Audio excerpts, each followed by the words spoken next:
Thank you very much. Well, a little bit about my background, which you've heard about. I feel proud that I spent 25 years in the private sector prior to becoming a state representative. And that really shaped what I have done over the last 25, 30 years. So I want to kind of address a couple of things in resilience, because I've done a lot of really cool things in my life, and I brought them to the legislature to try to improve everything that we are doing in our state for all of our people. So, thank you for the slide. So I want to talk about three things of how that developed in my life in resiliency. And that's in the professional life, personal life, and the recreational life, because they all shape who we are. So why do I do an ocean up here? Because life is like an ocean. Picture yourself up here, bouncing around on the sea. I was going to make it moving, but I thought maybe everyone might get seasick. So let's. So have this as a platform of life. So personally, one of the things that really shaped my life is taking care of a family member. My mother had Parkinson's disease, and to watch an individual who had an entirely robust life be taken away, or have taken her energies, her movement away, really made me take a look and say, hey, look, here are all the opportunities that we have. Let's grasp them. Grasp them when you can. But also watching someone who was fighting things that I didn't have to fight.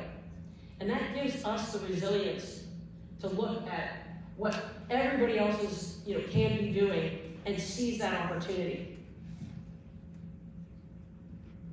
In the professional life, one of the things that I have done is, after spending 25 years in the private sector, I was used to working in the technology sector. When someone asks you a question, you go into extensive details because your audience is very narrow.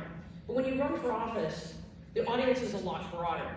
And I remember the first time that I had to speak and on a panel and they asked the question.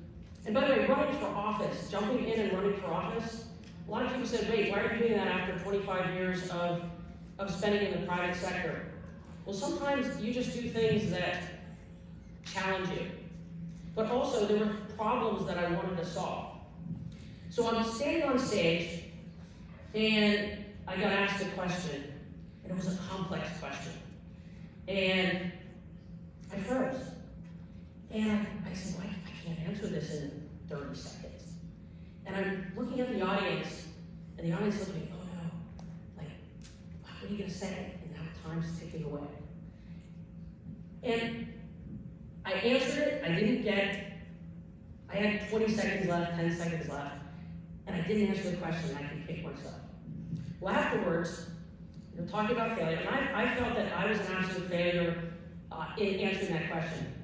So afterwards, I walk off stage, and one of my coaches said to me, Valerie, you were trying too hard not to succeed. You were trying too hard to prevent failure. What you needed to do is just run up and kick the ball. And that is the resilience, is that you need to focus on kicking the ball, not trying to not kick the ball. And from that moment on, I realized that that's exactly, everyone goes into a situation, you feel like you are afraid to fail. But when you flip that equation and you say, I'm not afraid to fail, you will end up succeeding more. How about the interview that you went after school and you went to go get a job interview, and the job you really wanted, you chose. You got scared. But the job that you didn't necessarily want, you crushed it. And you have to look at why did that happen? Well, because you were too afraid to fail. So that's really a lesson in resilience, is that you make sure that you're not afraid to fail. Just keep your eye on the ball and kick the ball. Personally, I want to go back again to taking care of a loved one. When you watch how hard it is for people who have disabilities,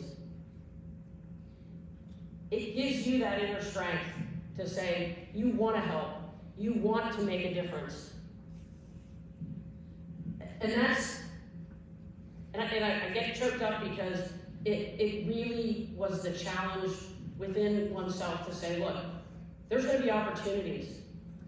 There were times when I moved back home, I gave up a certain part of my job to move back home to take care of my mother. And I said, oh my gosh, look at these opportunities I'm missing. But the reality is, the opportunity that I gained was way more than any of the opportunities that I lost. And that's another lesson that we all have to remember. Opportunities come up all of the time. You just have to be ready to see them. And sometimes, if you've ever been listening to music and you've had a breakup or you lost a job, all of a sudden you hear that song differently. It's all a matter of perspective. And that ties into resilience, is that it's not how do I say this? It's not how you perceive things. You need to perceive, instead of changing the setting, what you do is need to change yourself and how you view things.